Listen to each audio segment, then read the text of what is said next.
Tonight on KGW News, the video that shows the moment a driver flashed a gun in what appears to be a case of road rage. Plus, God wishes on everybody.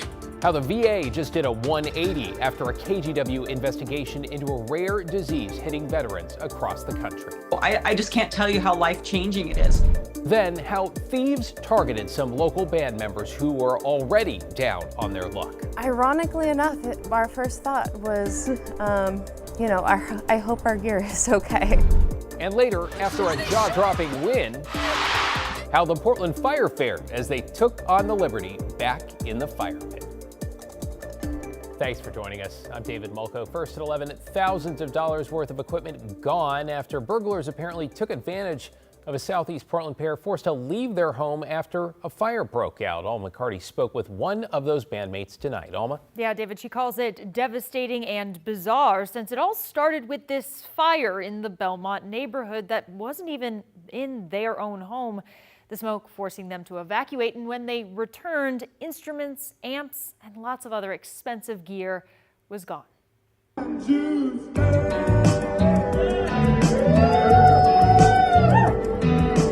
So we kind of tried to mix together elements of like rock, dance. Shay Bowden is one half of the recognitions. We had a few shows coming up this summer that we were very excited for. Kind of one of those feelings of like, this is our year, you know?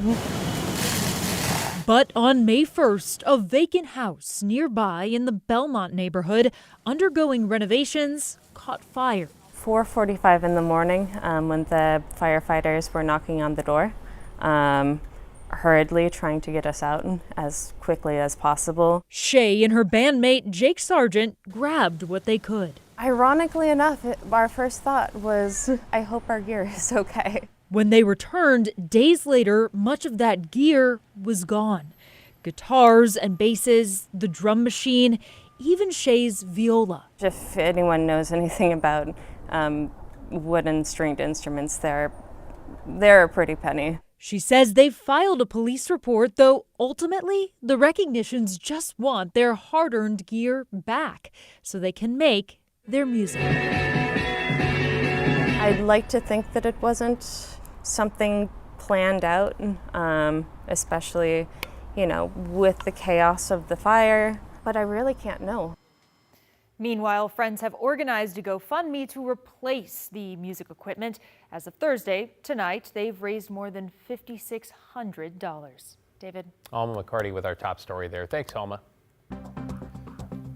Let's get you caught up on tonight's other headlines now. New at 11, a PGE worker has died in a workplace accident at the River Mill Dam near Estacada. Authorities say the person died around 4:30 this afternoon during testing operations. Power was quickly shut down.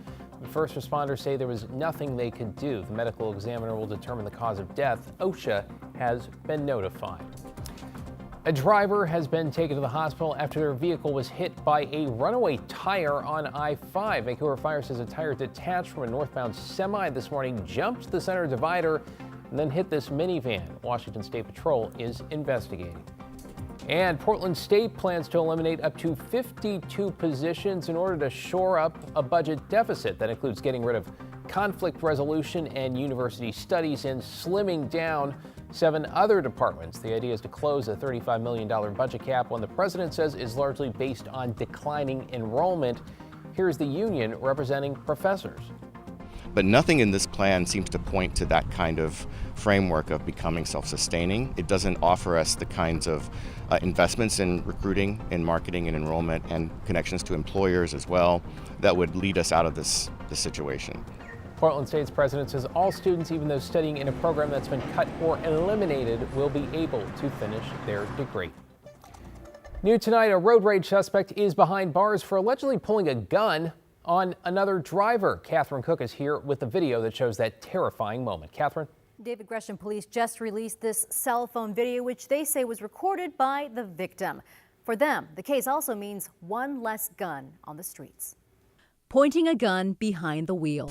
Gresham police say that's 19-year-old Junior Reyes Galindo.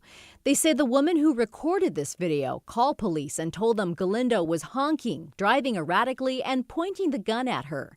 It happened May 5th around 6:15 near Southeast 182nd and Powell. Not long after that, Multnomah County Sheriff's Transit Police Unit spotted Galindo. They pulled him over near Southeast 150th and Powell and arrested him.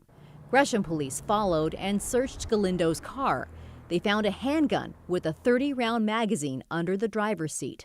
Galindo was booked into jail on suspicion of menacing and unlawful use of a weapon. In a statement, Gresham Police Chief Travis Goldberg said in part, "Our officers remain focused on holding people accountable when they use firearms unlawfully and put others in danger. Working together, those efforts help keep illegal gun violence out of our neighborhoods and make our communities safer." Reyes Galindo is scheduled to be arraigned in court tomorrow morning. David. Thanks, Catherine. Catherine Cook there. Well, let's switch to a live look over the Rose City now. Pioneer Courthouse Square on this Thursday night, Friday Eve, as we call it around here, which means it is the perfect excuse to look ahead to the weekend. Matt's here with your first check on how things are shaping up. Matt? All right, David. Yeah, it has been a drizzly day today. We've had a lot of showers coming and going, but not right now. Salem is 52 and cloudy, and I was just outside a bit ago. There's some breaks in the clouds out there as well. But up at Timberline, there is still snow in the air. It hasn't been a lot of snow, but it's snow, and it's only 32 degrees. And when we look at what's coming, we get another 6 inches or so, mainly tomorrow night into Saturday morning, but through the day on Saturday. So wintertime hanging on, or is back, I guess I should say, up in the Cascades, with the snow level getting as low as about 3,500 feet, which is pretty impressive for this time of the year. A lot of the roads that are normally not open this time of the year are because of our early meltout, but they're going to be getting new snow. So be aware of that if you're driving up into the mountains. Okay, sunrise at 5:39 tomorrow. Sunset is now 8:35. And partly sunny early, but then showers will come and go throughout the day. I had tried to leave them out, but I had to put them in. We'll get up to about 61 tomorrow. There is, however, David, a lot of dry weather in the 7-day forecast. I was going to say, it seems like we're in a showery pattern for now. Thanks, Matt. Tonight, we are following up on a KGW investigation into an Oregon veteran being denied benefits for a rare, incurable muscle disease, because since our initial story, it appears the VA has done a 180. Here's investigative reporter Kyle Aboshi.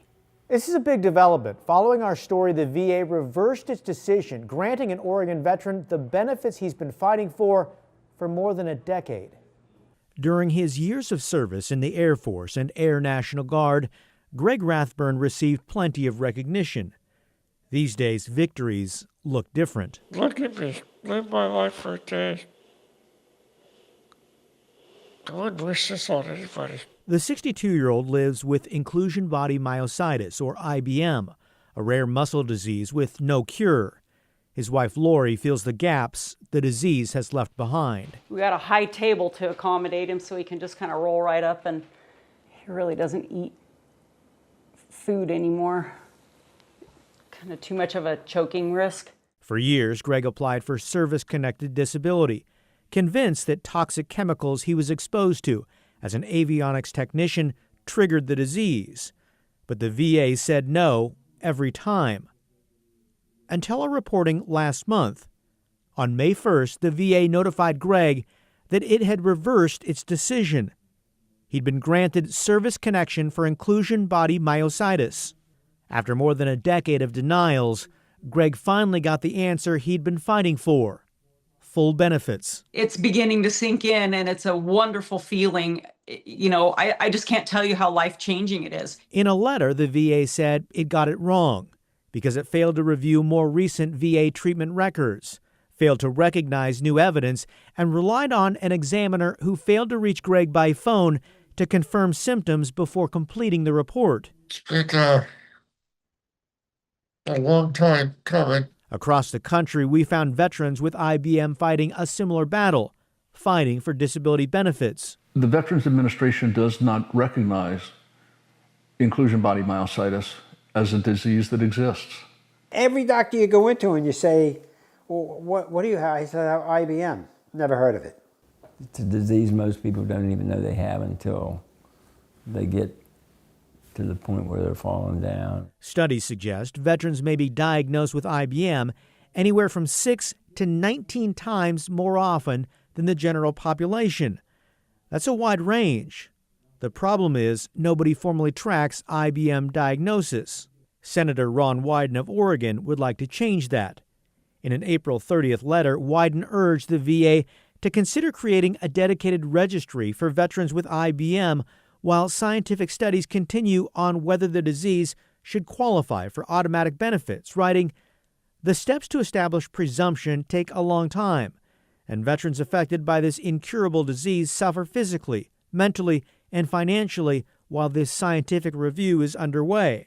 In a statement to KGW, Senator Jeff Merkley of Oregon added, "No veteran should have to fight a second battle just to receive the care they deserve." My hope is this exposure will bring awareness to others. For Greg Rathburn, the VA finally recognized what his years of service cost him.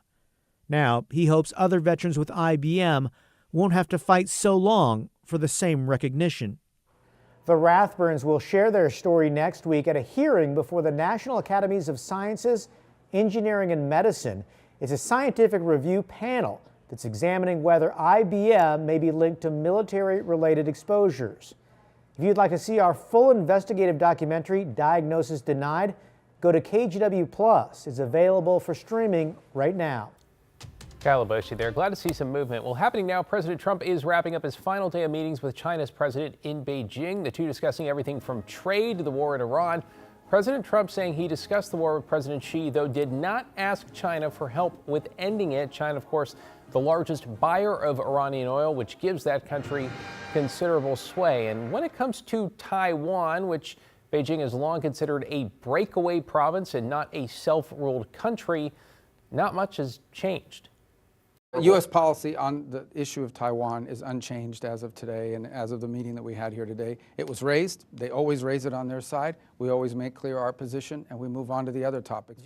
Yeah, position of strategic ambiguity. President Xi privately warning that differences over the island could cause clashes or conflict. Meanwhile, the U.S. Treasury Secretary hinting at multiple trade deals, including American aircraft and guardrail discussions over AI.